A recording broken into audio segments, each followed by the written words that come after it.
didn't, so I don't need. Yeah, she never did pick up a gun in that movie. I don't understand that.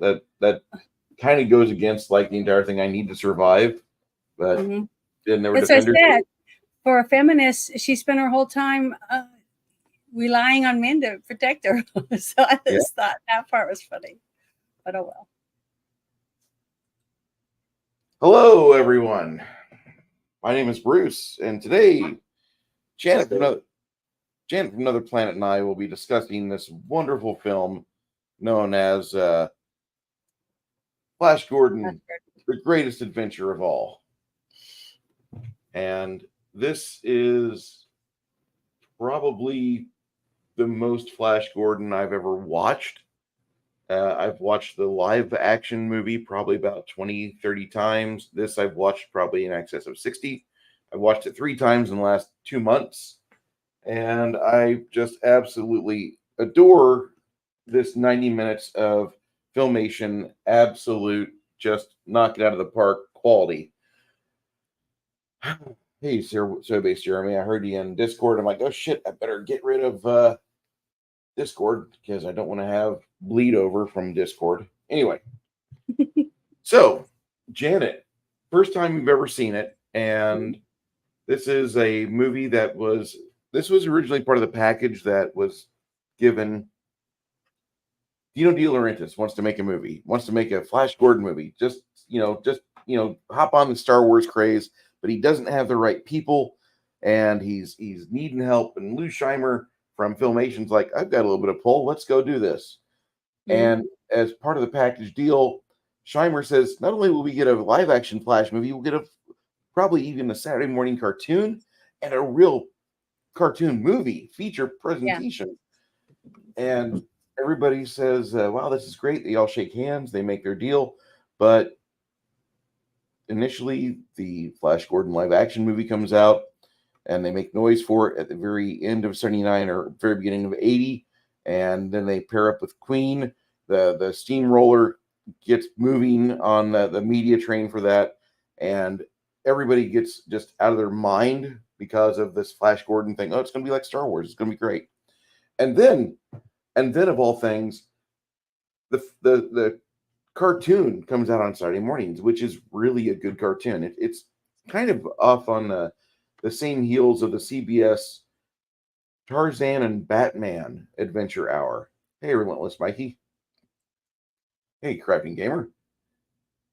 This is really a good time. And when the Flash Gordon movie comes out, a lot of people will enjoy it. I'm too young to watch it in theaters. I'm 5. I probably could have gone to see it, but a lot of it would have been lost. And then this movie that we just watched was shelved for years. And then it was aired on a Saturday night at like 8 o'clock in the evening, prime time. And holy cow, my dad sat down and he watched it with me, and he's like, this is pretty good. I said, yeah. It took the direction of Ming out a little bit differently.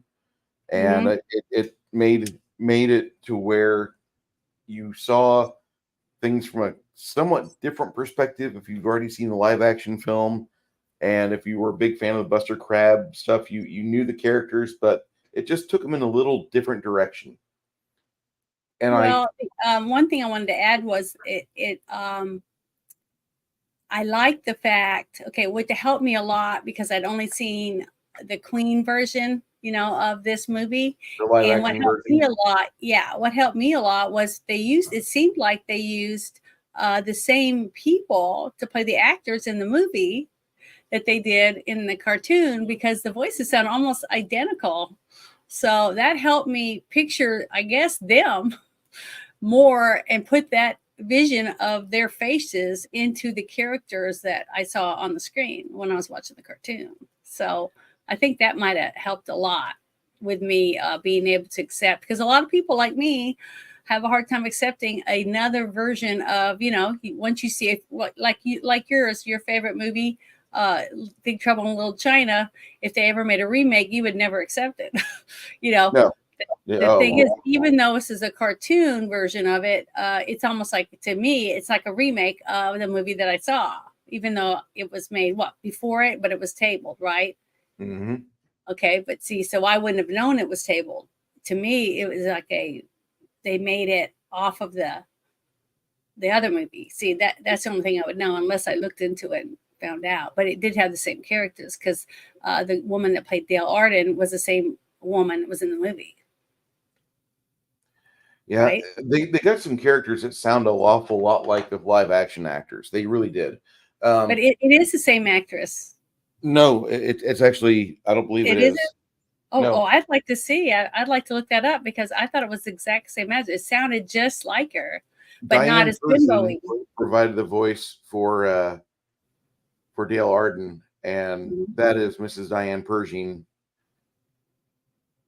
However, Dale Arden in the movie was played by Melanie Anderson.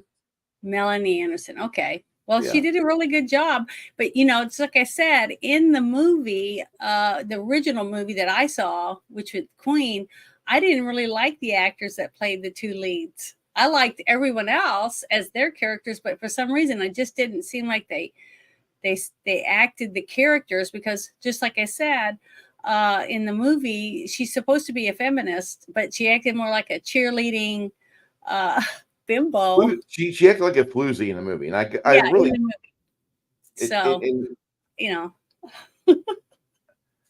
She couldn't do anything for herself. She everything she screamed and needed help for everything. So she didn't act.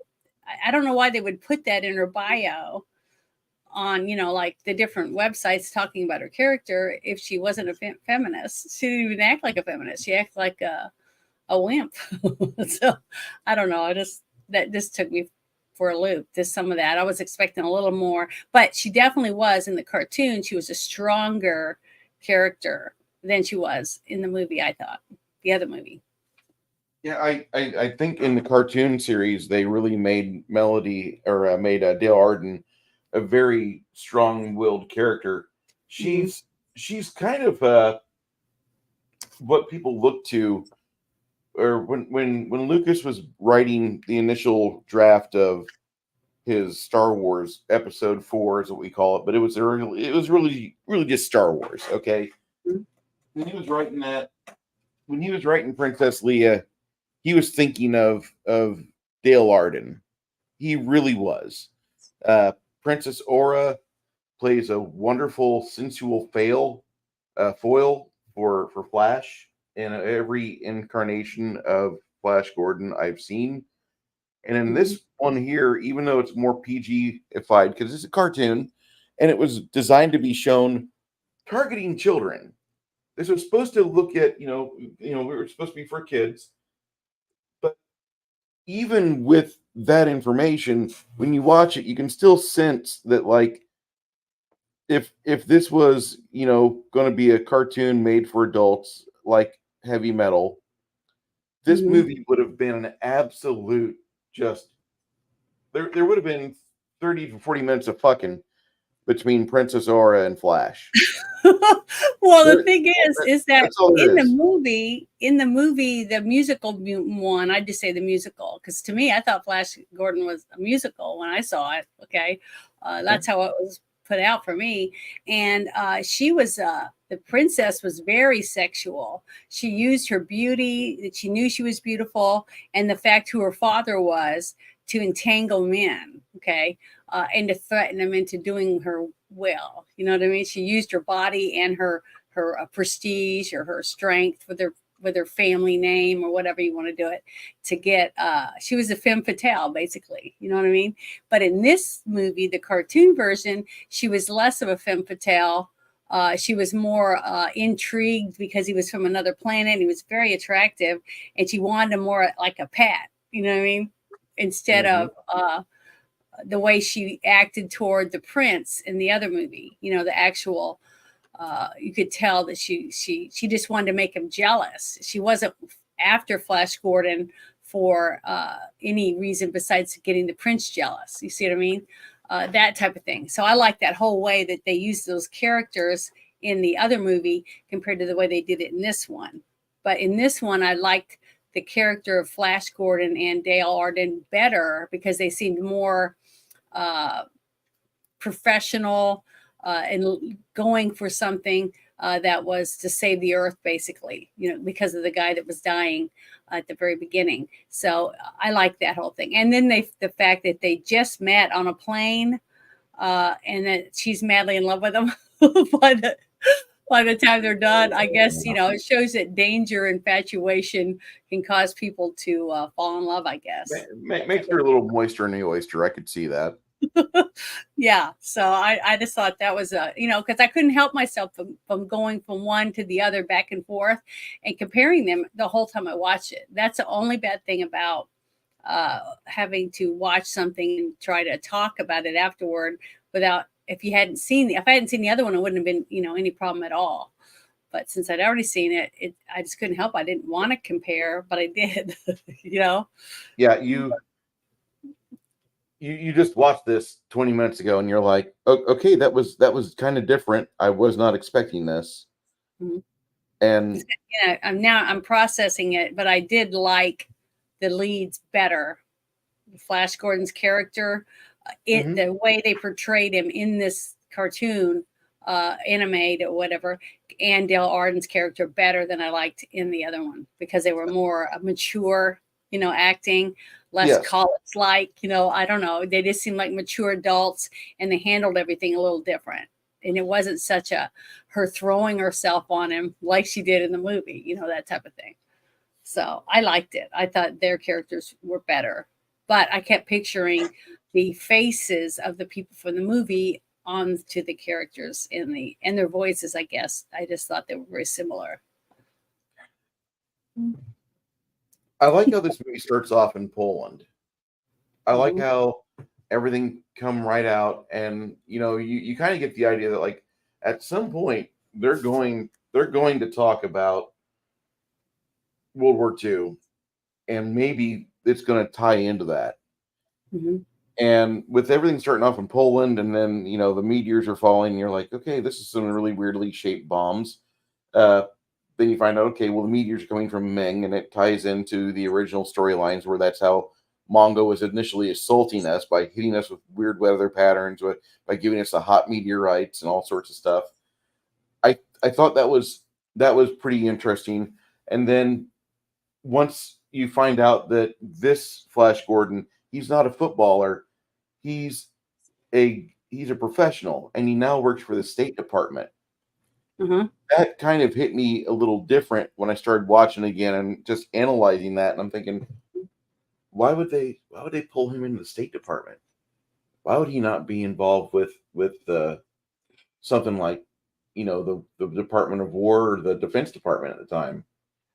Well, I liked it. I thought that's what I'm saying. I liked his portrayal in this animated movie better for his character, because it seemed more disciplined. He had a vision, focus. It wasn't just like rah, do it for the team, like he had in the woohoo musical, you know what I'm saying?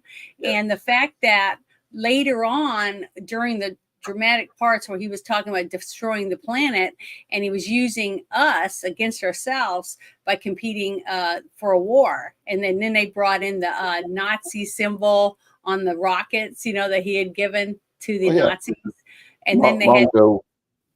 Mongo was wanting to have us destroy ourselves, basically, and watch it from afar, like toys or whatever, or children playing a chess game or whatever.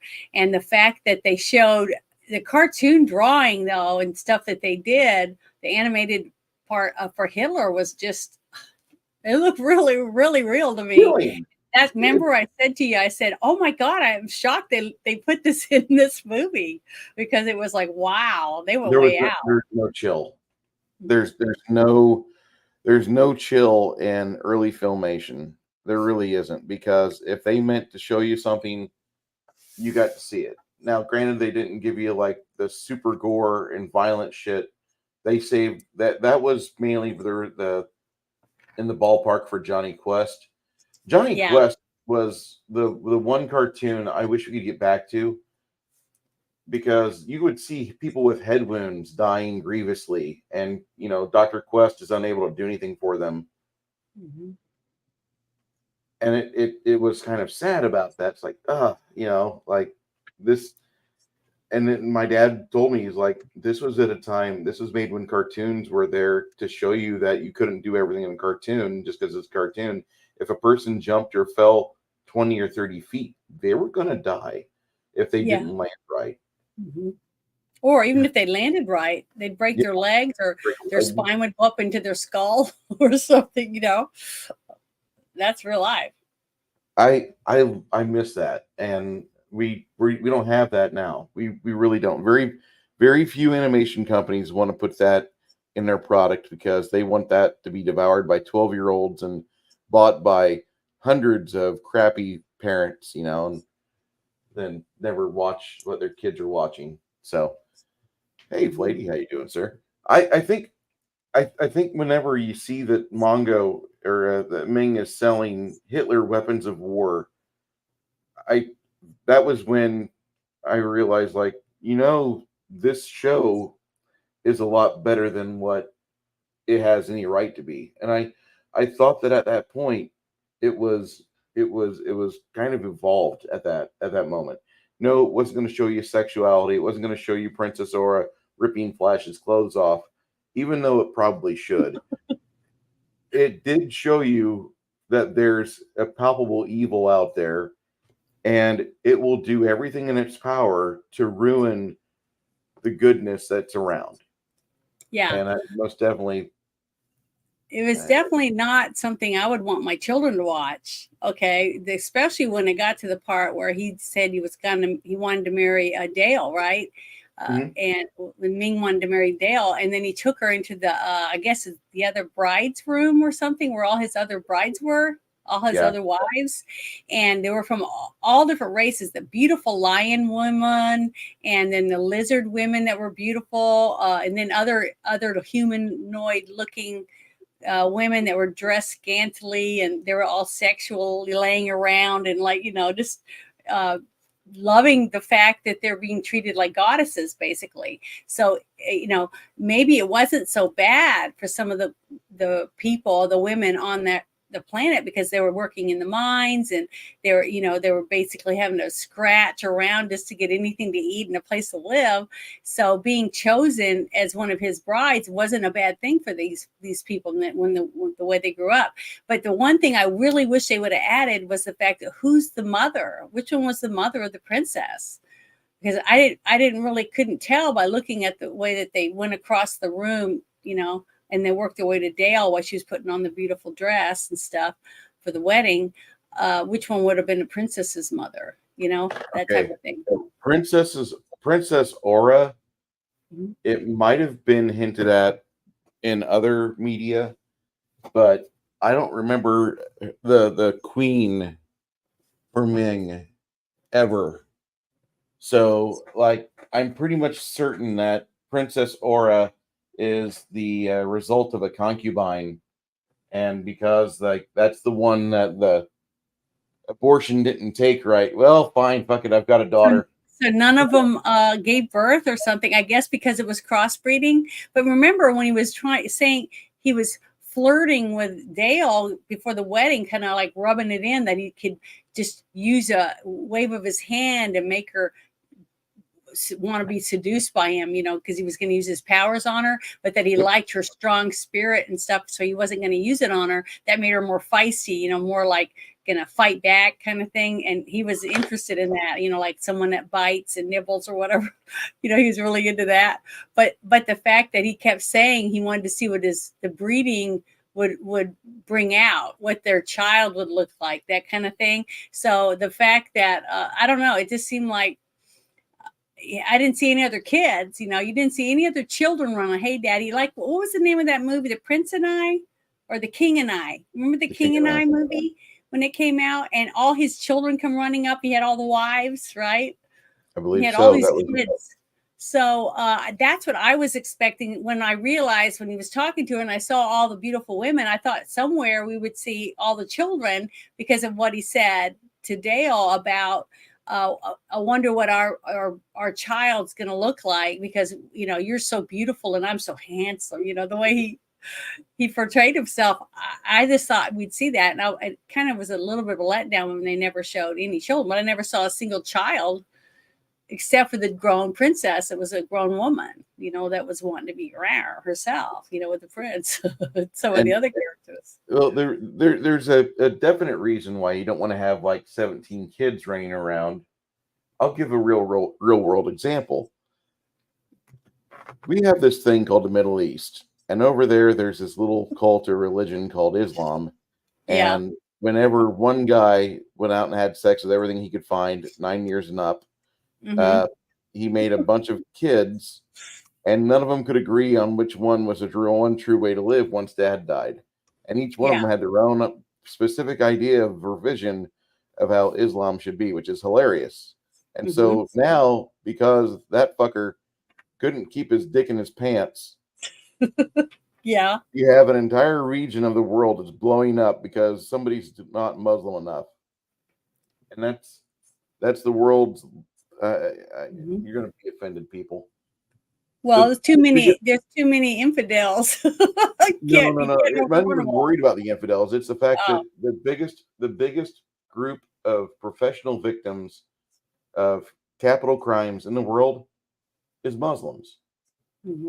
Muslims get the most capital crimes committed against them, and it's always done by other Muslims. Like, there's other people that want to help curtail that population. Don't just stand back, build a wall up, let them have it out, let them fight it out, because they're not going to come to peace. They've been at this for fucking 1,400 years. They're going to keep trying to kill each other because you're not Muslim enough, and you're not Muslim enough. Well, if you have sex with goats and sheep and camels, you're wasting your ability to procreate with real people. So it's that lowers your sperm count. When you're boinking everything, so your chances of having a child go way down. So maybe that's a good thing if you think about it. Yeah. And ladies, right between 5 and 7 is proper age to find your wife. So because they wanted virgins, for some reason. So they had to go younger and younger because you got to remember. Like, if these guys had ever had sex with a virgin before, like the dude's just a small recreation in the back seat, the dude's kind of exhausted. He's nutted. He's happy, and the girl's there. She's a virgin, doesn't really know how these things happen. So this is all new experience to her. She's like, "Oh my God, is he done? He's losing his boner? What's wrong? I feel kind of moist. Something happened? Does he think I'm fat? Are we done? Do we keep going? What's on? What's going on?" And no, you don't go for just like nothing but virgins. Go for one, keep it, and train it. Well, that's what I'm saying. These men, you got to remember, these men in that religion are allowed to just go out and take whatever they want. And if they did take a woman that was wearing a burqa, they would basically stone her to death in the street because there's no such thing as rape. And if you are raped, it's because the woman had to have done something to ask for it, basically. So when you can just, sleep with whoever you want, boys, animals, whatever, it's, I don't want to see that. I don't want to see them being able to outnumber everyone else. That's why I'm kind of happy that China and India and a few other countries have them outnumbered, basically.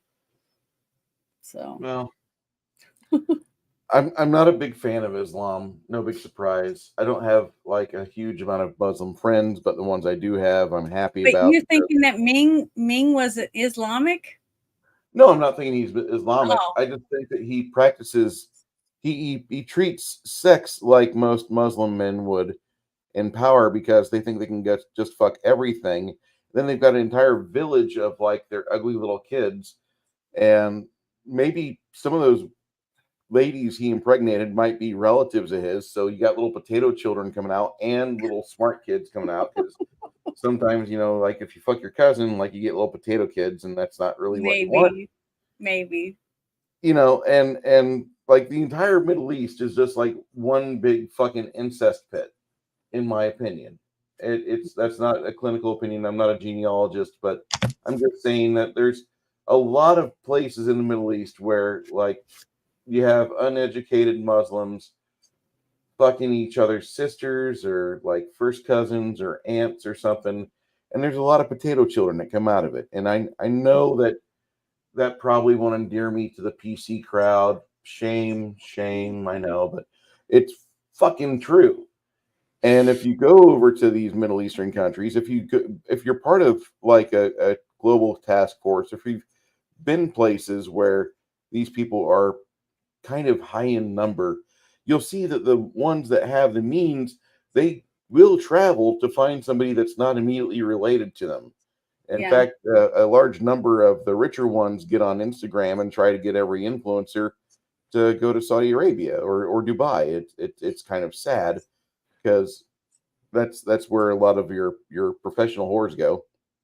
And then the others that don't quite have that money, they end up at some crappy community college in America. And because the fact they're exotic, they're not from here, they're not like from down the road, they typically will have the run of the litter. They'll have the run of the town because like, hey, I'm actually kind of popular and cool here, so I can screw everything I want. And they within 6 months they've the sad fact is in every country that of any man I've ever spoke to from different countries and had any type of long discussion about finding a wife and all this type of stuff, when you listen to all of them, they all pretty much do the same thing. They're all out when they're in their teens, out to get whatever they can get whenever they can get it, right? So then when it's time, when they're in their late 20s or early 30s and they're thinking, well, I want to have a family, I want to find a nice girl and blah blah blah, and I'm like, well, where are you going to find a nice girl? You've already took out all the virgins, all the young girls, so now you don't want to marry them because they've slept with 3 or 4 men or more. Okay, because they were young and 17 years old, and some guy was like telling them, I love you, you're the most beautiful person I ever met, I want to be with you forever. Then you sleep with them and then you never hear from them again because the conquest is over.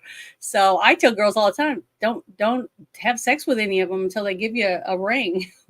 At least then when they dump you, you can get some money for it. And make sure you take it and have it appraised and make sure it's real. So get something out of it. I hate to say it, but that's just the way. I told girls that in high school.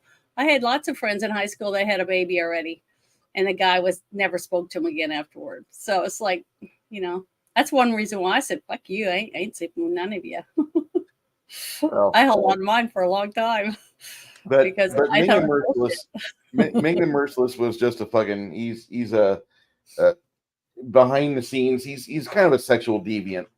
I mean, it never comes out and says that in the comics or in the media, but the guy's got tons of women that he's already conquered. They're part of the enslaved group of ladies. Yeah, but they didn't look enslaved, is what I was saying about the one scene when you see the camera panning across and you see all these beautiful women from wherever, all the different planets maybe he's been to, and other people on the planet that he's on. They had their own people or whatever, like the lion women and the lizard ladies and a few others that I saw. And they were beautiful. And they were all lading around in beautiful gowns, and they had servants attending them and stuff. So to me, they didn't look like they were prisoners. They weren't all tied up in cages or anything. So to me, it just looked like a lot of countries that have, people that men have multiple wives. He's a king. He owns the planet. What woman wouldn't, or a family wouldn't want their daughter to be picked by this king? They'd say, hey, he's going to give us a place to live. He's going to give us a bunch of cattle or whatever, and we're going to be higher up, especially if she procreates children for him. That type of thing. That's the thought process that you would see, especially when you find out later, because I didn't know what year it was supposed to be in or anything until we saw the scene where he lifted up that little thing and there was all the rockets with the swastikas on it, right? And he was like, what are you going to do with those? At the start of it all, it said 1939.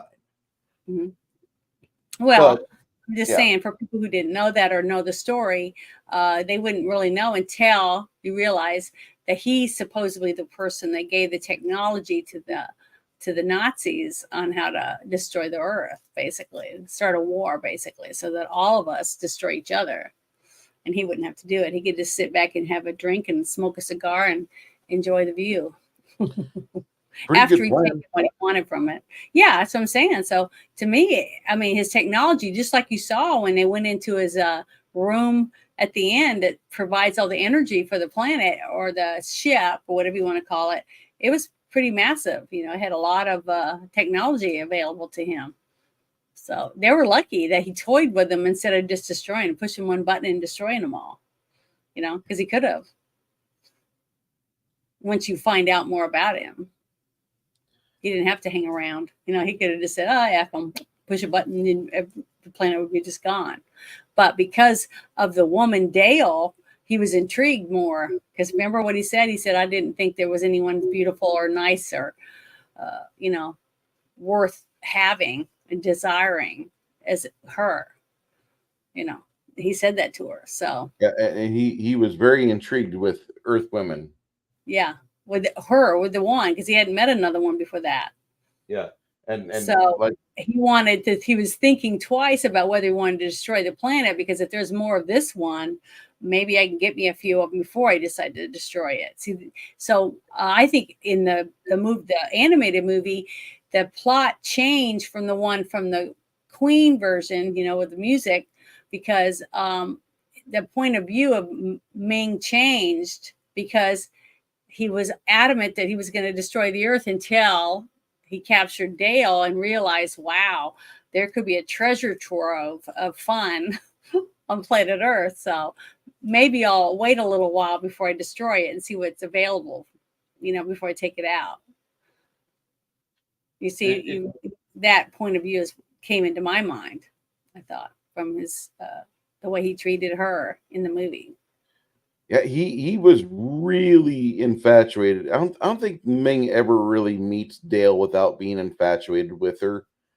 I think that's just kind of a thing that happens with Ming when he meets Dale in any of the media. Yeah, but this one, he actually gave more substance to his intrigue into her than he did from the other one. Instead of his eye just going, bull, you know, I don't know. At least that's what I kind of got from it. He seemed intrigued by the way she carried herself differently.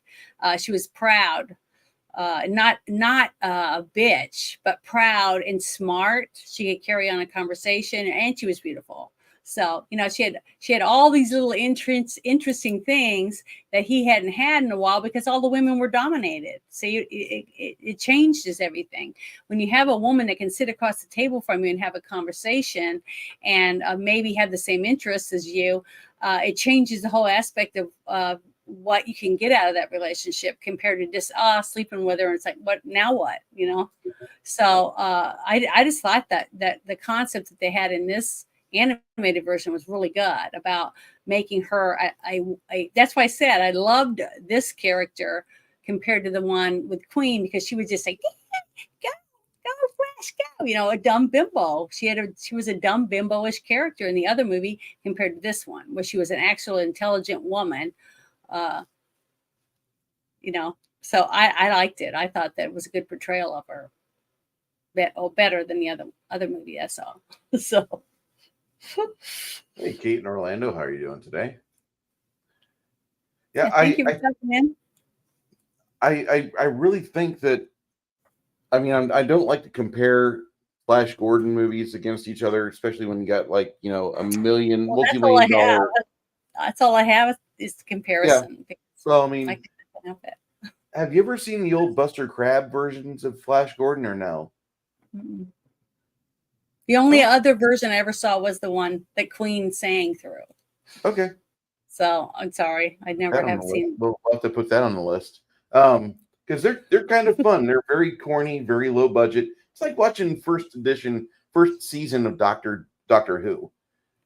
If you can handle watching first season of Doctor Who, the first 1950s season of Doctor Who, if you can handle that. I didn't watch the whole season, but I watched some of the episodes with my father because he had the whole collection on VHSs. Remember, I told you he's the one who introduced me to sci-fi. You know, he's the one who introduced me to Godzilla and King Kong and Star Trek. You know, all that stuff, because my sisters were not interested and my mom wasn't either. So we would go in his office and, you know, watch all kinds of cool stuff. And he had all kinds of books and collectibles and stuff. And got me hooked on all of that stuff. So that's where it came from on my side. Well, I just for that, I think I just want to shake your daddy's hand, because your dad seems like a very cool guy. He is. I thought he was. I love my parents. I thought I had great parents. Sounds like it. If you guys in the chat have seen this cartoon before, the Flash Gordon, the greatest adventure of all. If you've seen it before, go ahead and give your scores in the chat, because we're going to continue to talk about this. And it definitely, I think that you have to time travel back, because the sci-fi craze has been kicking off for a couple of years. Star Wars came out, and everybody's got to have a space movie. We've got to have a space movie. We've got to have a space series. Growing up, Saturday mornings, the first thing I remember is watching a really crappy show called Jason of Star Command. And Star Command, the year before, which I barely remember because it was 76 and I was 1. Mm-hmm. But it was a very much like every other space opera or space serial on TV, with the miniature sets, and then they would have some location-based sets. They would have some stage sets, and you could tell the budget wasn't really there. It's a Filmation live-action show in the late 70s, and it actually turned out to be a somewhat of a small hit. The first season had James Doohan in it until the second season came around, and James Doohan's like, "Oh, I'm sorry, I gotta go make this new Star Trek movie," and off he goes. Everybody's like, "Well, we're really happy for you. See ya. Have fun with Star Trek." And they made another thing for Star Command. It was Jason of Star Command the year after that. And Filmation had 3 live-action shows in the late 70s on Star Wars craze. Did you see did I share that tweet with you, or post, I mean, of him from damn it, now I'm all messed up. Which one? Scotty, the actor that played Scotty, was in D-Day. What's going on with James Doohan? No, the actor that played Scotty he performed or was in the service for D-Day. Yeah. Yeah. Did you see that? That is you? Yeah. So I just thought that made me even like him even more. I mean, I don't know how you can like someone more, but I love the actors, especially actors that served, like, my mom loved Elvis because he served in the military, and he was a respectful man, and he loved his mama. She always said that a good man, if you can find a good man that loves his mama and treats his mama good, then you'll have a good husband that treats you good. So that was all I wanted to add, is that made me like Scotty even more when I found out. He was almost classified as a war hero. In fact, if he had never been in Star Trek, he would only be known for the fact that he got part of his finger blasted off during World War II. Mm-hmm. I want to say that was on D-Day. I'm not certain. I think it was. But he's a lucky man, and he lived a full, healthy, happy life. He had some rough stuff happen to him, but man, I'm very thankful about James Doohan being part of the life that I got to grow up watching, and he was just a badass. Hey, Caroline Congress. Now, I with that, okay, well, how did you liked pretty much everybody else except for Flash Gordon in the live action version? I mean, I really enjoy watching Timothy Dalton as Prince Lotan, and then I did. That's what I'm saying. I really liked the other Prince, the one from the singing version that I got to see first, over this one. He was so drab and arrogant, in this version. I didn't see him as a princess as compatible, but in the movie they seemed madly in love with each other, and then she would tease him and stuff by flirting with other men to make him jealous. It was like to keep his claws out on her. You know what I mean? I think yep. She toyed with him, and I liked that back and forth in the first one I got to see, the first Flash Gordon. In live action, there's a lot more sparks. Yeah. there is a lot more sparks. I guess here we are discussing compare and contrast, but this is a cartoon, and in the live action version, you get to see a lot more sexual tension because of the Melody Anderson and Sam J. Jones actually kind of almost having something. It seemed like they tried having a fling, or there was just really good chemistry between the two of them on the live action version. But then when Arnella, the lady who played Princess Aura, and Timothy Dalton, when those two were on screen, like they actually felt like there was actually something there. Like yeah, it's very good of chemistry between the two actors. Yeah, those two really seem like they had like spent some time with each other, just sort of like, listen, we should probably go hang out for about a week. That way we at least look like we're enjoying each other's I bet company. they hung around more than a week. I mean, it just seemed very, very believable. Their on-screen steam, that's what I'm saying. The Flash Gordon on the animated one and Dale's characters in the animated seemed more passionate between the two of them, right? Mm-hmm. There was more passion and more respect. Even though he had to help her, he was always finding the right way to go, and he was finding out how to save them all and all these different things. He still respected her because he still cared about her input, even though she really didn't act much like a feminist, like I was saying, her character's supposed to be. But he treated her with respect. You could see the way he looked at her and the way he talked to her. He talked to her with respect in the animated version. Now in the other version, it was more all sexual. It was like, she's a bimbo and I got to protect her because she doesn't know. She's like, go Flash, go Flash, go. Like she was a cheerleader or some, dumb bimbo. She just didn't have anything besides being a bimbo. It was like, it was sad. That's why from day one, I really didn't like Flash Gordon or her character from the other movie. But in this one, I actually was, wow, they actually are people and they have a purpose, that I liked about the animated version of it, because it showed both of them as mature adults that had purpose and a meaning before they even get on Mongo, that type of thing. So I liked it. I really enjoyed that part because it actually had a story arcs for them. That was what I was trying to find earlier, is the fact that in the musical version, they really didn't have character arcs. They were just like there. You know what I mean? But everyone else in the movie earned their way through it. They had to struggle and fight to win back their planet, basically, from a horrible, terrible man that was trying to destroy everyone. So I thought the animated version on the whole script part of it was definitely better. And I love the animation too. So I don't know. I can watch either version of Flash Gordon that we're talking about right now, the live action Queen movie, or this, and I'm going to be happy either way. I was happy. I'm not saying it wasn't. I've watched this one a lot more, and I've just come to kind of realize that Filmation really did their best when they were trying to treat the license with as much respect as they could. And I don't understand how people just this has been a thing. This has been out for over 40 years. And if people say they like Flash Gordon, oh, do you know about this? And then they're like, what?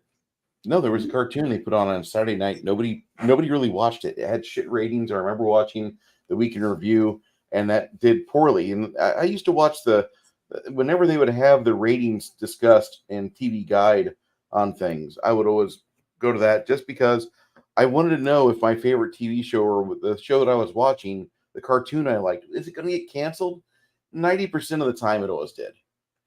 And I learned like that's your good early warning system, and I wanted to make sure that what I was investing my time in, too late. I like this show. We're six episodes in, and I'm really enjoying it. They're going to cancel it, and that happened to me far too much. Sorry, I know, guys, you weren't really expecting that, but there was too many times where I'd like a show or cartoon or something. Thundar the Barbarian, it lasted 2 seasons. That's all you get. 2 seasons of Thundar the Barbarian. Godzilla cartoon, you know, that lasted 1. Even the Puppy Adventures, which had a not early, but like pre-Optimus Prime Peter Cullen voicing one of the pups. Yeah. That only lasted us a season. There are so many good quality pieces of content out there that it came and went within a season or a half season, and you just like, why did that fail? How can a garbage show like the Snorks get 4 seasons, 3 or 4 seasons of the Snorks, which is a garbage ripoff of the Smurfs?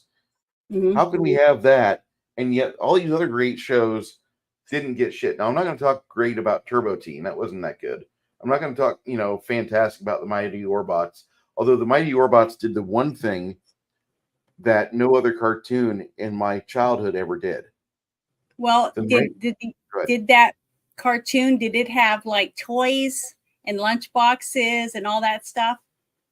The orcs or whatever it was you were talking about? The Mighty Orbots tried to do a toy line, but none of the toys were high quality. They would end up at the 5 and Dime Ben Franklin in Mount Pulaski.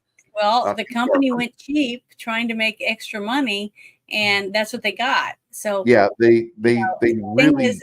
If marketing doesn't make money, they're not going to keep doing it. You see what I mean? So when a company loses money, they'll move on to the next thing. So that's probably why some of your shows didn't last, because whoever was in charge of the marketing department didn't do a very good job to make sure that it was more successful. So just like I said, a lot of things collapse, not because they're not good, but because bad people were in charge of making sure it was successful. Just like that movie the pirate movie that was so good, but flopped so bad because it had so many people involved that were corrupt, basically. It ruined it. Even though it was an excellent script, excellent story, good actors and everything, it suffered. Not because of them. We suffered because of the people in charge running everything in the background. So, well, I mean, that's Carol Cut. Mighty Orbots did the one thing no other cartoon in my childhood did, Janet. And what it did was, in the start of the season, it had a big bad guy, and by the end of the season, they killed it. The final episode was like an anniversary episode where the robots were worried, and they found their creator had found on the computer like some robot designs, and they got worried that he was going to scrap them and make new robots. And so the robots decided they would go off to fight the big bad without him, and they actually managed to fucking kill it. They actually managed, because they were wanting to prove themselves, like, we deserve to be in existence. We've done everything we can, and we've done everything right as much as we can. And they actually did something that, with their little narrative, they through their storyline of all 12 episodes, it was really neat. But they actually killed the big bad guy, and at the very end, the creator's like, no, that the designs you found, those were the pre-alphas before I made you. And I wanted to show you guys this was what I was working on before you came along, and the design theories were failing. And so I had to go back to the drawing boards, and you guys came about because I had a good mentor, and he told me what I needed to do. And the cartoon was one of those stupid, happy cartoons at the very end. I didn't expect them to cancel the cartoon, but they knew they were getting canceled. They were not going to get a second season. So they actually had a chance to, like, okay, we're going to go out with a bang. We're going to fucking have giant ass explosions. It already looked like anime because it had a different type of animation style to it. But it was one of the few cartoons where they actually went out and achieved, they hit their goal of, we got rid of the big bad guy. And I never thought that I'd see that growing up, especially this is about the same year that the Transformers movie came out, and they killed like all the toys, all the robots that were part of the first 3 seasons. They're dead. They're all dead. You have to buy new robots now. And that's exactly what happened with that. That was the backroom discussion there. Wasn't it in it like a Transformer movie? I'm trying to remember which character it was. I can't remember his name right this second, but I think I remember a bunch of people being really upset when they killed off this one real badass Transformer, and they were mad because their sales just went through. They just bottomed out. Yeah. You know, the sales. It really hurt the industry. So, you know, if the people in charge of the marketing department don't, you know, keep up with what's going on in the store, you might end up with a whole bunch of memorabilia that you can't get rid of because the kids don't want it if he's dead. You know, they don't want to be Batman if Batman's now dead. He'll go on and say, "I'll be the Hulk," or "I'll be," you know, another character, because they don't want to be a dead character. So, you know, him disappearing, you know what I mean? Something like that, mysterious. He can still come out, you know, and at some other time. But kids aren't stupid. They know that dead means it's over with, you know. So, and they're the ones that make mom and dad buy them the toys. So, you know, you can't kill off people. That's what happened, though. I mean, in '86, I know. In '86, the Transformers movie came out, and the early reports were, don't take your kids to see this. In fact, you should probably not let your kids watch the Transformers TV show anymore, because what's going on is they got rid of all the characters. And I remember watching a couple of movie critics say how their kids hated this show and they had to leave the theater early because their kid was a bawling mess. Because Ironhide died, Jazz died first thing, and just it was kind of heartbreaking, because here's a toy that you got out of school with, you know. And here's where the connection really is: the toys, the merch. Star Wars was a fun movie, but all of us kids had Star Wars toys or Transformers toys or whatever toys. When you get out of school, you couldn't wait to get home and maybe call up a friend, have them come over, or be by yourself. If you're an only child, it's a lot easier. You're by yourself and you're having a movie go on in your head. Yeah. And you're playing with your toys. And if nobody's there to intervene or have some really crappy idea to throw in your movie that's in your head, it's your movie. And it for some odd reason, it just, you form an emotional bond with this toy and you think it's really cool. It's the same thing with little kids and stuffed animals. But, you know, if you ever want to see a kid cry, grab their stuffed animal and twist its arm off. You're going to have a completely irate parent trying to beat your ass, and the kid's going to be a bawling mess. Congratulations, you're an asshole. Don't do that. But good seeing you, Mike. We'll talk to you soon. The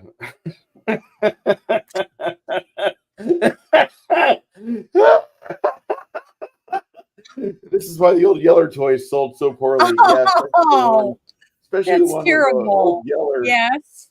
Old Yeller with a gunshot wound to the head. Yeah, that one there wasn't really that good. I got to say that these kids formed an emotional bond with these toys and the cartoon characters, because in their head they're being voiced by Peter Cullen and all the other great voice actors at the time. And then they get to go see the Transformers movie. You're going to see the Transformers movie. Oh my God, it's going to be great. And then we watch all their fucking toys get the shit kicked out of them and blown open. Starscream died. Of all the fucking, like, yeah, that's who I was trying to remember his name. Starscream got killed, and I was like, how can you kill off Starscream? Why would you want to kill off Starscream? That's like the best character to keep alive, because he's such a dick.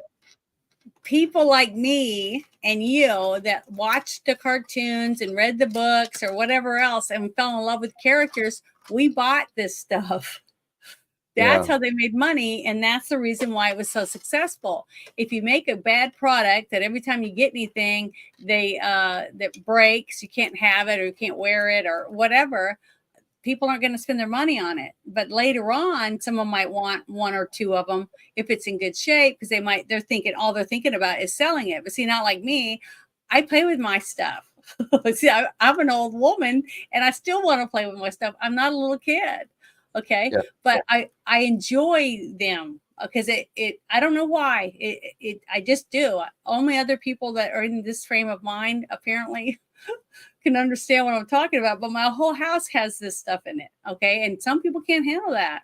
I've had people come in and go, oh, you're eclectic, that kind of that kind of attitude. But the thing is, for any of these type of movies to make money, in in the long run, like having a cartoon, having multiple movies, different memorabilia, they're going to sell T-shirts, posters, little trinkets, lunch boxes, or whatever, Pez dispensers, any of that stuff.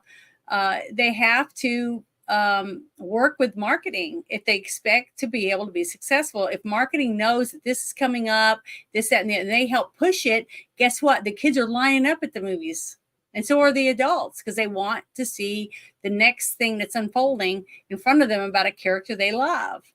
Okay. And that works. And you can see that's why some things are so successful and other things kind of like, Even TV series like The Big Bang Theory, I got tons of their junk. So, and a lot of my friends that are real geeks and nerds and stuff didn't like Big Bang Theory. They thought it betrayed geeks and stuff wrong. But to me, I don't think it did. A little bit of dumb stuff in there is okay for me, as long as it gets more people to realize that geeks are great. I'd rather hang out with geeks and nerds than I would normal jocks. I mean, honestly, that's how I look at it. Because you can be a geek and be a jock too. So yeah, that's how I look at it. I this didn't happen to me into my 30s, but I really enjoyed being a geek in my 30s, and like you could breed out, or you could weed out the characters out of your life real quick by having them come over and they see your shelves of miniatures and D&D books, and they're like, oh, you do this. Yeah, I do this. And then we go to their house and it's like this fucking plain Jane, like knickknacks, not real knickknacks that are licensed properties. Like, here's a knickknack off of Mama's Family, and here's a knickknack from Archie Bunker, and here's my commemorative mug set from Alice the Diner, bullshit. No.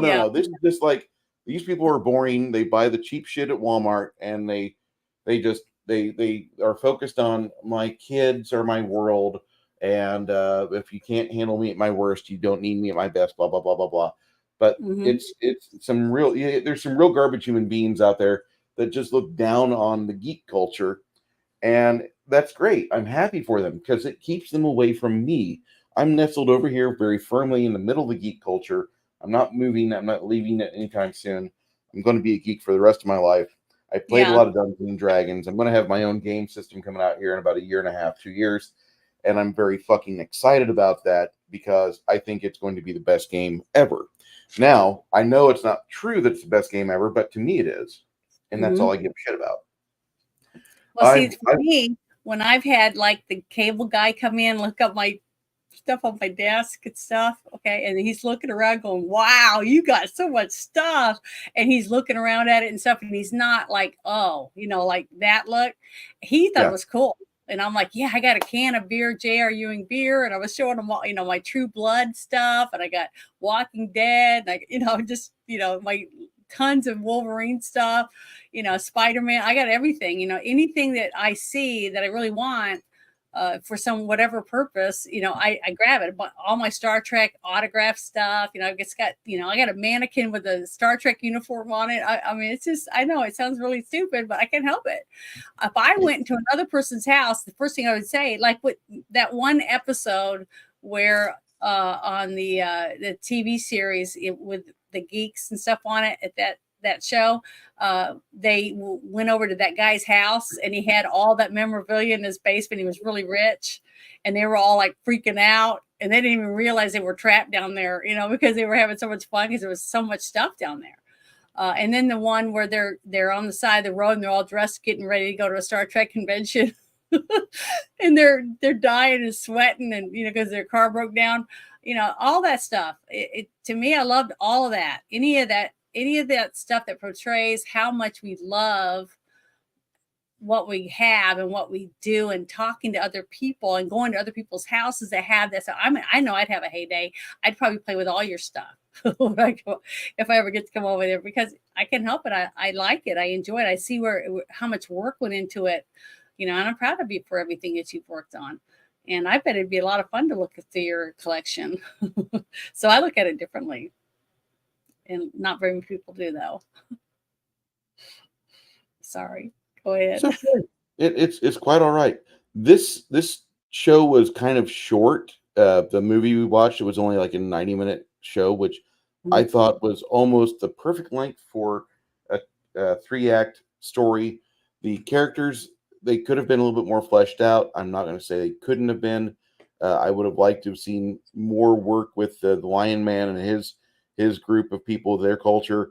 I would have loved to see more work with Prince Lotan. And anytime you have the Hawkman there, I dig that. I wanted more when I saw this movie in its not condensed, but within its bookended format, because this does not really go into the depth that the cartoon does, which is fine. Cartoon had 24, 36 episodes, something like that, 2 or 3 seasons, and it was very enjoyable for what you got a chance to watch. I just, when it comes to Flash Gordon, I am a fan. I realized not long ago we were watching the live action Flash. One of my last episodes that I did with Nick Weiser was the Flash Gordon from Dino De Laurentiis, the live action movie, and Clobberin Times is there, and Clobberin's like, "This isn't even the best Flash Gordon that's been made. That's the greatest adventure of all." And I was like, "Holy shit! Somebody else has seen that." And we geeked out about this for about a good 2 or 3 minutes, you know. And I realized like I'm in the minority on this, but I feel I like the story on this a little bit better. I like the way that Ming gets away. I'm okay with the bad guy getting away. Hitler got away. Because it leaves an opening for later, just like I was saying about what happened in the Transformers. When you kill them, it's final. You know, and it's kind of stupid when you try to make a new cartoon, say, oh, they rejuvenated him or they made a clone, or it's just not the same if it's not the same character. So I agree with you. I like this story in this animated version better than the Queen version. I'm sorry I said the Queen, but that's how I remember it. I do, because the story was better. It was more in depth. The character arcs were better, all that, except, you know, because I saw the other one first, and I kept getting the faces and the voices mixed up with the original one that I saw. But that didn't take away from the story to me. The story, it even made it a little better because I could visualize them in live form, you know what I mean, while I'm watching them do the stuff. But I did like the character arcs for Flash and Dale way better in the cartoon or the animated version, because it actually had depth, you know, and purpose, which I loved, which I thought was really, really good. The script was definitely better for this version. And I like the fact that Ming did get away, even though you thought he died. But then at the very end, you see him in his own little ship, and he's like, ha, ha, ha, you know, whatever, which is what is supposed to happen with the bad guys. I agree. I it provides you an opening, like you said, and I would be perfectly happy if they would, if we could. It probably will never happen, but if they would make a sequel, I don't know if I wanted to make it right now. Let's see another 2 years, maybe. 2 years see from what now happens with a few things that's going on in this culture, because man, they're just beating us to death. Basically, they're tearing us up. I mean, they're taking everything we love and just turning it to shit. So I would rather watch the old stuff and reminisce about how wonderful it was and how good everything was compared to what they're making today. Until we can get more people like us in charge in the makings, in the behind the scenes stuff. I don't want to see him make stuff like what you did when you showed me the Star Trek fan made version. The Star Trek Continues. Yeah, when you showed me that, I was like, oh my God, it was wonderful, you know. But I cried, almost started crying the first episode I got to watch it. It was so good. So until people that care about the characters and care about the story and care about what we care about, the fans, gets to make it, I don't want them to make it. I don't want to make anything. I don't want to remake a single thing until it's somebody that gives a shit. Well, I mean, we like earlier in today's chat, one of the first things that somebody asked me was,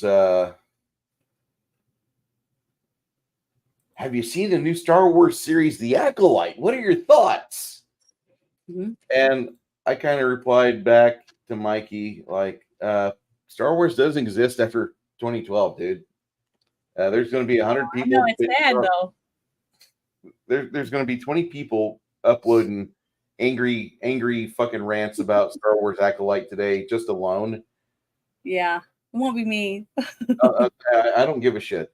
I'll talk about the extended universe Star Wars, the stuff that Disney doesn't make money on, or I hope they don't make money on. I'll talk about it all day. If you want to talk about Pawn Shop Star Wars, that's awesome. We can talk about Pawn Shop Star Wars because they don't make fucking money on pawn shops. But I don't watch garbage. I try not to watch garbage. I do my best. If I'm going to watch garbage, it's going to have canon films at the very beginning of the movie. And that's my fucking happy garbage right there. I don't watch fucking shit that says Disney. Fuck that. I don't watch Disney either.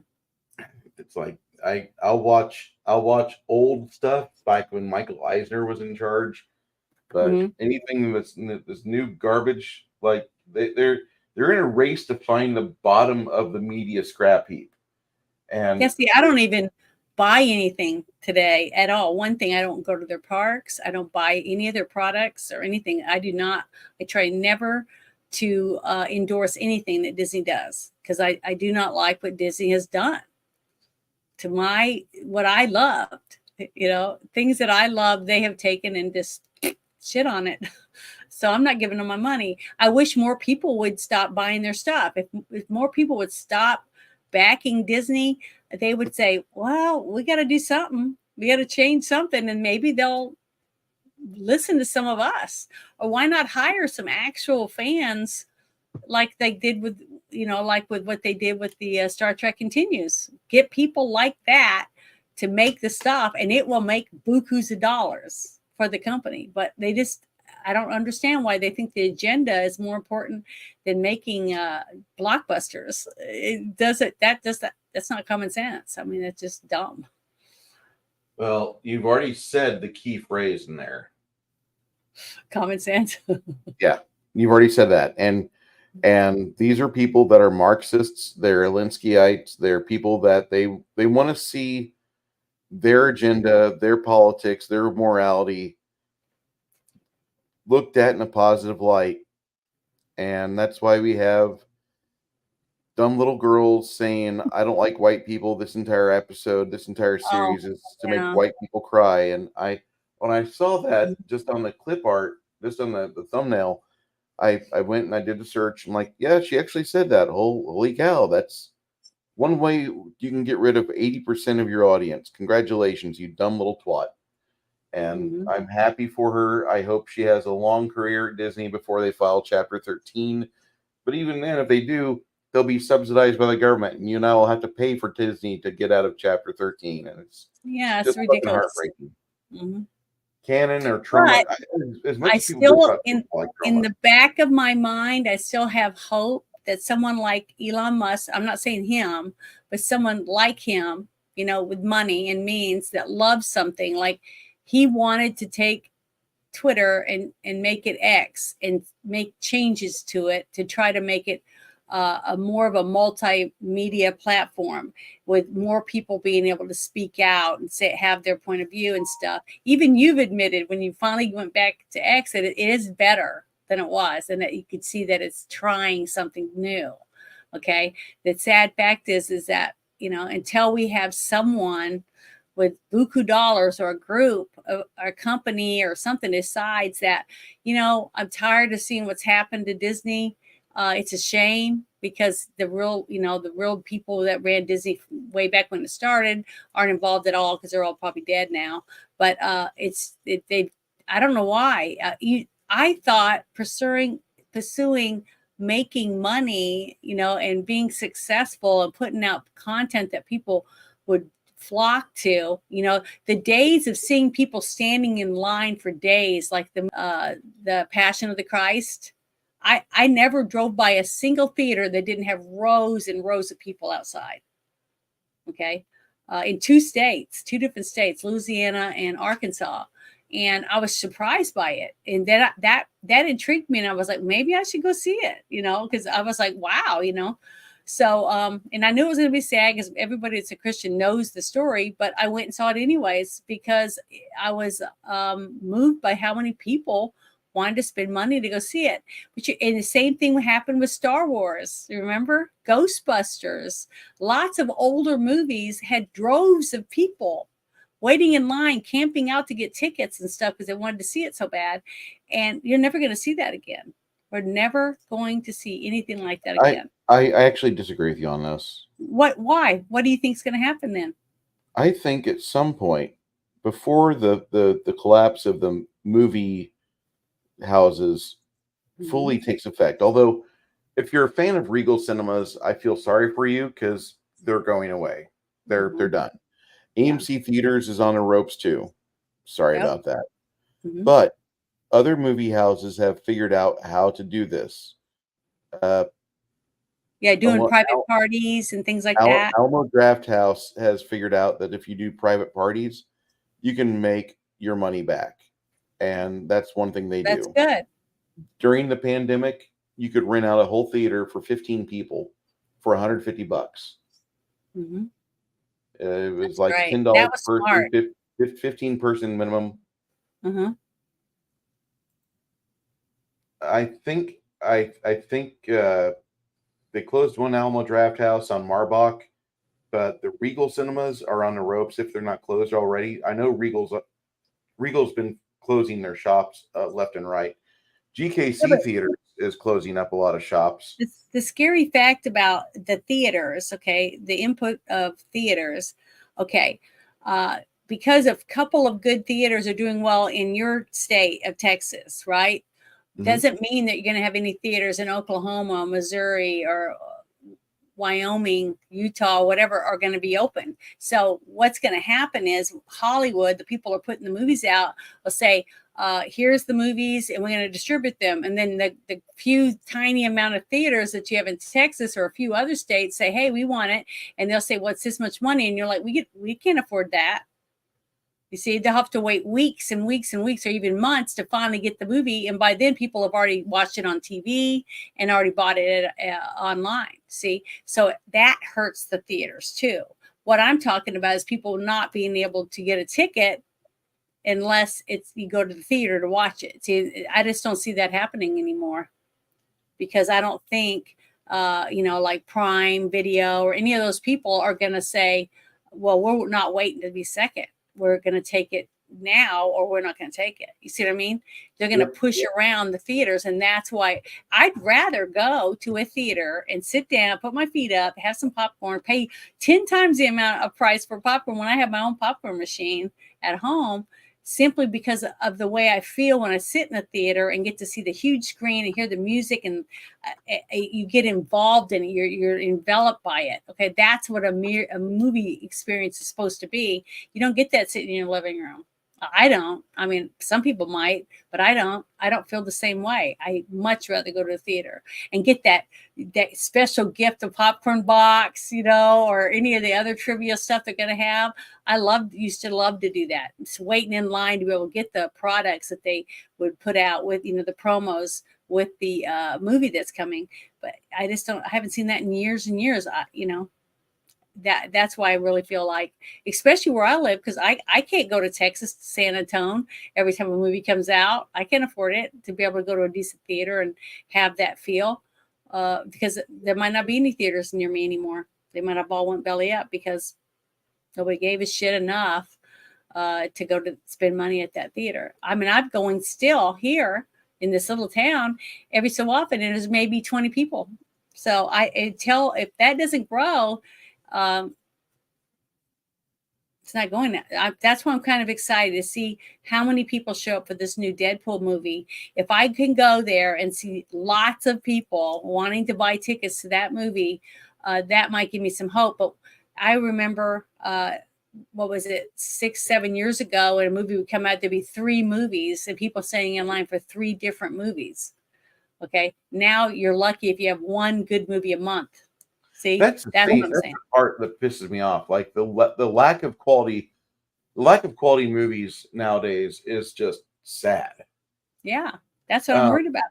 The Draft House, Flady gave me a link for all 5 Dallas area Alamo Draft House, where they shut I those want to down. go to one of them. They also Cinema shut down Club. one that was in Oklahoma. Mm-hmm. I'll get you if there's one by you. I'll point it out to you. It'll be over an hour away though. It really will. Yeah, I'm sure it will be. Probably in Little Rock. It's probably the closest one, or like maybe West Memphis, or yes. Down near going towards Shreveport. That would probably be that's why I would love it. Okay, our state, Arkansas, voted to have 4 casino resorts put in. They cut the state in 4 pieces, right?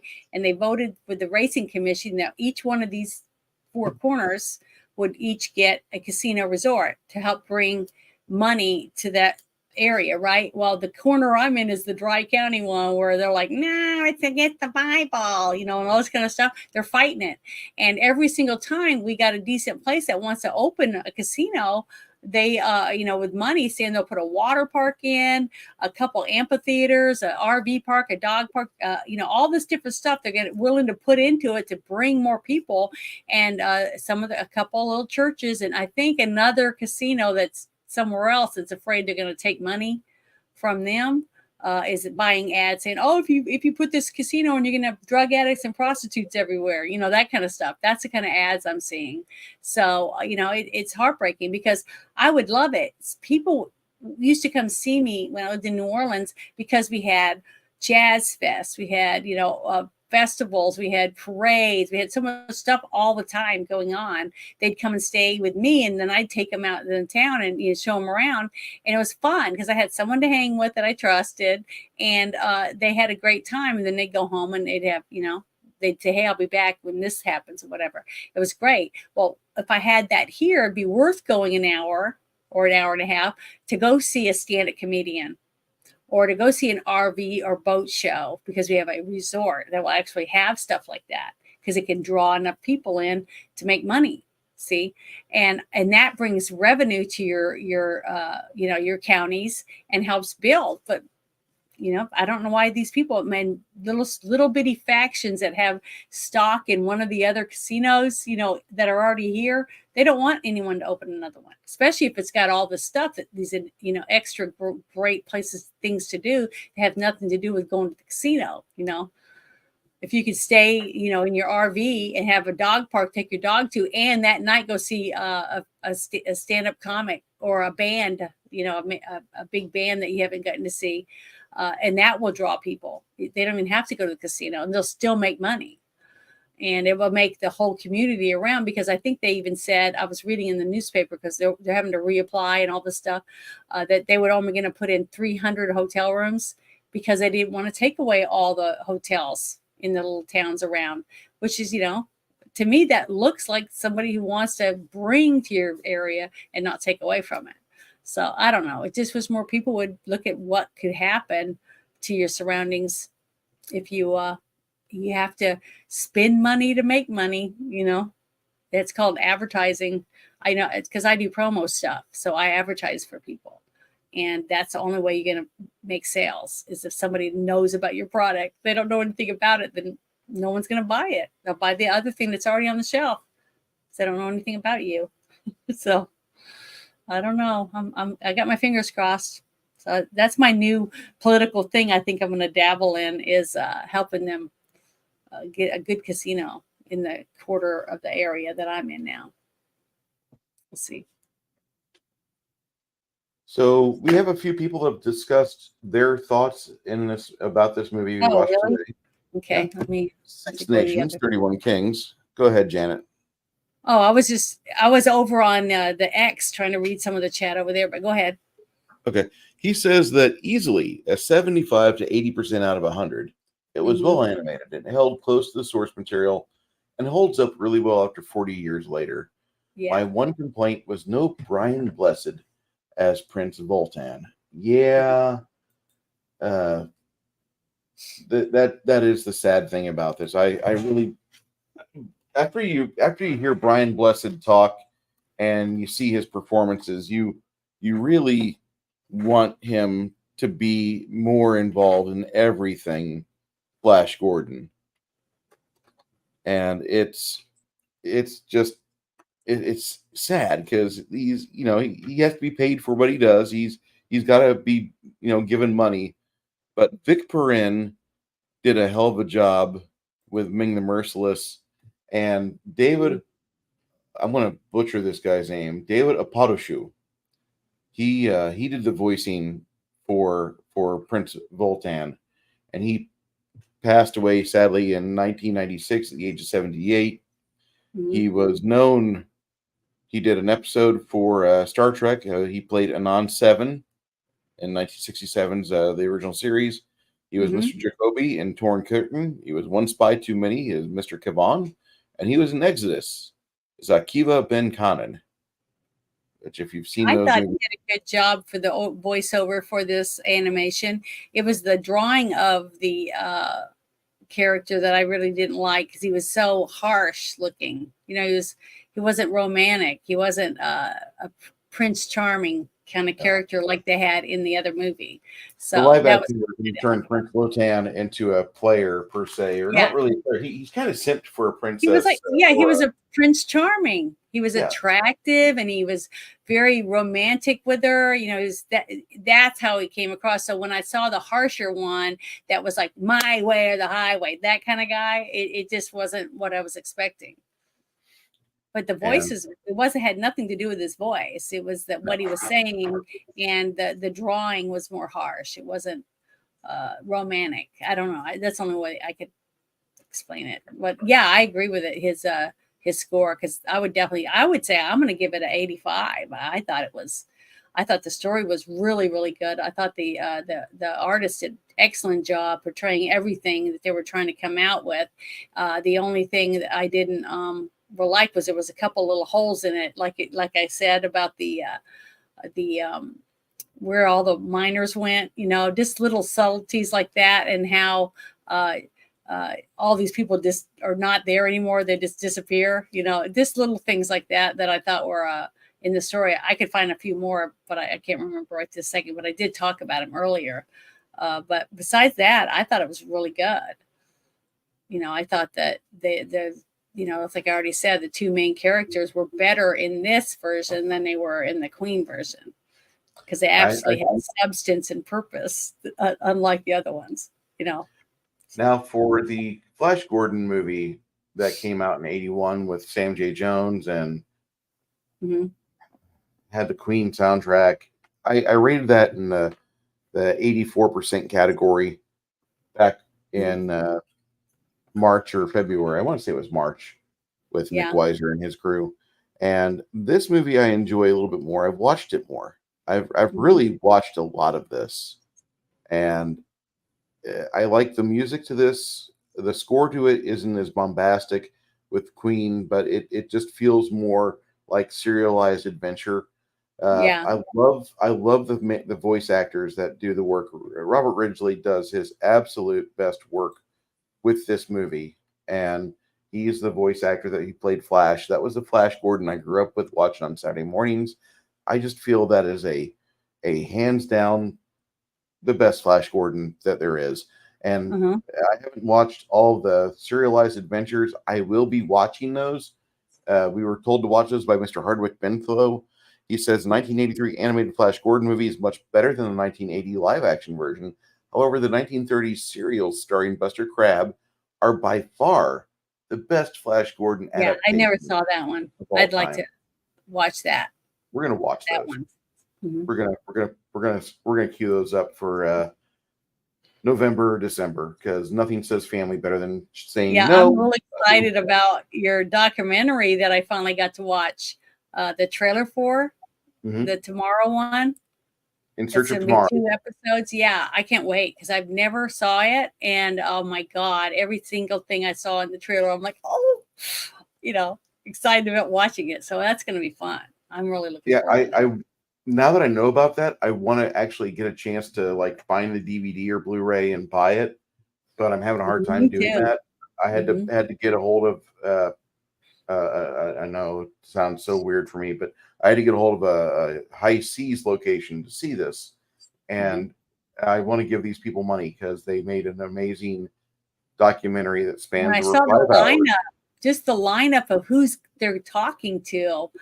I mean, it's like going to your very own Comic-Con, you know, and getting a personal seat. Like, you know, you pay the money and you go to the different rooms and you can sit and listen to the stories of different things depending on what your interests are, you know, like the makeup people or the costume people and things like that. I do that. See, when I go to cons, I go into the little rooms and listen to the little tidbits that no one else gets to find out about what they had to do to make this TV series or this movie or a play or whatever it is that these people are involved in. I just love it. I think to me, that's the backbone of the industry. I mean, without these creative talents, you just don't have nothing, you know? And I love it. I'm excited about it. Really excited about it. The only bad thing about this is there's too much time given to Will Wheaton. But we got Sean Young on there, Clancy Brown, Vernon Wells. Yeah, I mean, it's amazing. Adrienne Barbeau, Jeanette Goldstein. She was Vasquez in Aliens. Yeah. And a bunch of These other interviews stuff. are going to be freaking cool. I'm so excited about getting to watch it. Nancy Allen, Ronnie Cox, Catherine Mary Stewart, still her and Nancy Allen both can still get it. I'm sorry. Dee Wallace, the original lady werewolf from The Howling. Yep. Paul Verhoeven's in it. Carrie Henn, Billy D. God bless that man. We don't have any more weeks left with that guy. He's not in good shape. You see him at a convention, give the guy a hug and say, I'm going to buy some malt liquor for you. Shane Black's in it. Sam J. Jones. Melody Anderson is in it. Who else? Got Matt Winston, Barry Bostwick. One of the Boxler. Yay! From Rocky Horror. Yeah, I remember him from Sarah that. Douglas. She's from Superman 2. Kurtwood Smith has a few points in that where he's talking, and it's like, oh my God, I get to hear Clarence Boddicker talk. Awesome. Ivan Reitman before his death. Alex Winter's in there. Deep Roy, Joey Kramer, Jesse Ventura. Oh man, see how we're gonna be. We're gonna probably need more than 2 days. We'll discuss. Okay, there's a lot of content right there, just in the interviews. This is a big fucking documentary, and it's one of the best documentaries I've ever seen. I can't wait to see it. Man, that's a lot. That's a lot of talent. And what we're gonna watch is a show called In Search of Tomorrow. We've got to do a review on it. It's up my alley. It's completely like 3 or 4 hours, right? Yeah. Yeah. So it's gonna be two different shows. Yeah. And I'm scheduling that for early August to start us to get through that. Okay. Now, my review for this movie we watched tonight, it is I'm giving this an 88. I'm giving this movie an 88% out of 100 because it's such an amazing piece of live action cinema. It does have some problems there. I don't think there's a Blu-ray release for it. I would love a Blu-ray release. It's got a lot of action in it. It does very well with the characters. The only negative that I could say is that maybe the music isn't John Williams enough for you, but for me, it's completely enough. And I want you to understand that this is a movie that they shelved it for years. It wasn't really supposed to be talked about much, and there's more people talking about this now that I've heard people talk about the Flash Gordon live action movie. This always comes up in a conversation. It's not as good as The Greatest Adventure of All. And I have to say that I actually like The Greatest Adventure of All a lot more than I do in the original, than the live action. The original Flash Gordon comics by Alex Raymond are finally getting reprinted starting this year. Mad Cave Studios is doing it, and they've been out of print and expensive for about a decade.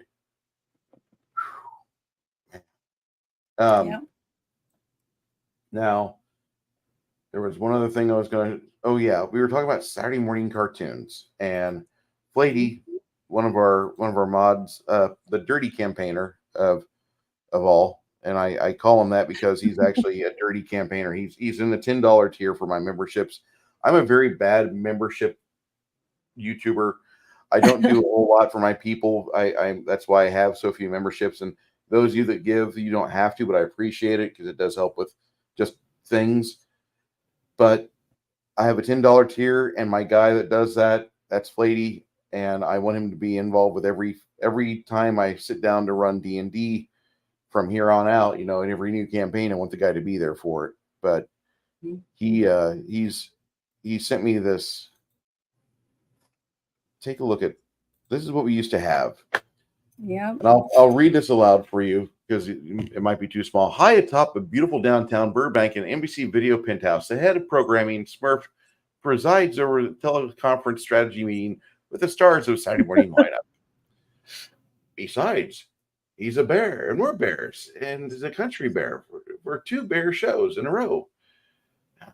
Lucifer, you've already had 3 big primetime specials, so we figure you'll be great opening act. I hope so. Otherwise, the Smurfs would have to give up a half hour earlier, and if that happens, I'll scream until I turn blue. Punky Brewster, the best Punky Brewster, because she never gets old and never worry about taping her boobs down because she's losing her childhood, turning to a woman. You already are blue. Oh yeah. But I don't get up that early. I think I saw your squirrel friend running out the door, Chasms.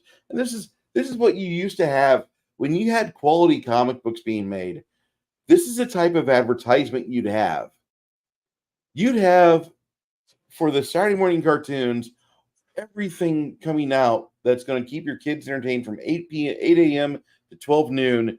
You'd have something on. And so we got the Kissifer, we got Disney Adventures of the Gummy Bears, Smurfs, which is 90-minute show, Punky Brewster, Alvin and the Chipmunks, Foofer, I don't know why, but whatever, Kid Video, which I never watched, and One to Grow On, which I never understood. They had 5 times, that was like a interspersed between cartoons, if I remember right. And this is the type of advert you would have in comics for your upcoming Saturday mornings. I mean, kids just want to have fun on Saturdays. You got the Berenstain Bears, the Wuzzies, the Young Astronauts. At first I thought that said Starship Troopers, my bad. Hulk Hogan's Rockin' Wrestling. And he never looked like that in the cartoon. He always had this huge mane of hair that you would just immediately want to have that same hair he had. And then the Muppet Babies and Monsters. Good God. So this is the type of stuff we used to have in comics. If you wanted to watch Saturday morning cartoons, you'd be entertained. You'd be blessed to have a VHS player so you could watch more Saturday morning cartoons you missed because you were watching other Saturday morning cartoons because everything ran against itself. Mm-hmm. You had the Snorks in 85, 86, the Adventures of the Gummy Bears, the Smurfs, Alvin and the Chipmunks, Kid Video, the Mr. T cartoon. 18, yeah. Mm-hmm. Yeah. Spider-Man, Amazing Friends, and you had the One to Grow On from Michael J. Fox is trying to do stuff. I don't know why, but this is the type of thing we used to get in our comics. That looks good. That's a really good setup and quality drawing, I might say. And that's a lot of information. So I mean, not just a drawing with 2 or 3 little blobs on it. It's a lot of information in comic books. Well, used to. Yeah. So I think I have to. Yeah, we used to have the Ghostbusters cartoon. Good God, that was a really good cartoon. The real Ghostbusters, which was the patterned off the live action movies with Bill Murray and Dan Aykroyd, and then you had an original The Ghostbusters, which was patterned off of a 1960s TV show that nobody remembered, and it just had the Ghostbusters name. It was really weird, but I really like this movie. Appreciate everybody coming out and listen to me rave about it. I think if you like this type of thing, then hopefully you'll be here for us next week, because Janet and I are going to watch a classic from the 1970s. Mm-hmm. Janet, can you remember what it is? It's another animated movie, but it's one I No, haven't seen. it's not. Oh, I thought it was. No. What is it? We're watching the 1970 classic. Directed by Arthur Allen Seidelman. Written by Aubrey Weisberg. And stars Arnold Schwarzenegger. We're watching Hercules in New York. I haven't seen it. I haven't seen it. I've seen Conan, but I haven't seen Hercules. No, I haven't seen it. We're going to watch Hercules in New York, where they take Siri and have Siri voice over all of Arnold's lines, because I've never heard of it. When did it come out? 1970. I have never heard of it. I'm sorry. But I like Arnold movies, so hopefully it'll be good. Oh, you're in for a treat, but man. Well, we need to remember, tell the chat, okay, anyone in the chat, if you would like to watch this with us, we watch it before we do the review. So like at 12:30, if you join us in Bruce's Discord, we will all watch it. So if you're on Discord and you want to watch it with us, we'd love for you to come watch it with us and then join us for the review afterward. But I haven't seen it, so it's going to be another one like today where, I'll have to just rush and try to figure out what's going on. But yeah, it looks cheesy from that one photo. But yeah, I'm excited about watching it. So much cheddar in this movie. Yeah, it looks cheesy for sure, but that's good. Oh wait, there is an actual DVD. No, is that the VHS? That's the VHS featuring Arnold's original audio track. If only we had that version. Oh, but yeah, we're gonna see a movie that Schwarzenegger first did. Did this ever even go to the theaters, or did it go straight to DVD? Or it was in theaters. It was. This was on right before Pink Flamingos. Okay, right before Pink Flamingos took over at midnight. This is what you got. No, I'd never seen it, so. But it looks like some few people in the chat are excited by getting to watch it. So, my God, you got to be kidding! This is cheesy. It's gonna be so bad. Oh, they had $100 budget. Come on. Oh, they probably had less than $100 budget. I mean, honestly. Oh my God! But at least we know they didn't spend it all on hookers and blow, right? That's true. We had to pay for these gold leaves in his head. Yeah. So. Oh my goodness, this is bad. But I'm ready to watch it. I'll take a hit for the team. It looks like it'll be fun. It'll be fun. It'll give me a good laugh. Hercules New York is billed originally Arnold Schwarzenegger as Arnold Strong, and he had his voice dubbed over to hide the accent. And now the new version has got his actual voice in it. But the IMDb says stars Arnold Stang, and hyperlinking over to Arnold Stang. Who's that go to? Oh, it's actually a real person. I thought it was like I'm a little bit Yeah, it's Flatey. Are you going to provide all the pizza and cheap beer for the movie? Janet, we have Frio beer. Beer, they sell you 30 for $21. Yeah, I can believe it. You'd have to be drunk to watch it. No, I'm just kidding. I'm gonna watch it. I'm gonna watch this and have fun with it. But I have to go through and get some pictures so I can dress up in a toga again. So come by next week and watch the movie with us, and then join us for the review and discussion, and look at Janet in her toga, because that's going to be actually a lot of fun. Yeah, I wore a toga once for that one movie. Yeah, it was great. We could do more of that. And be more than Animal House. That's right. Remember? Yes. That was a fun movie. Fantastic movie. I'm sure this will be fun. We'll laugh a lot, and that's what we need.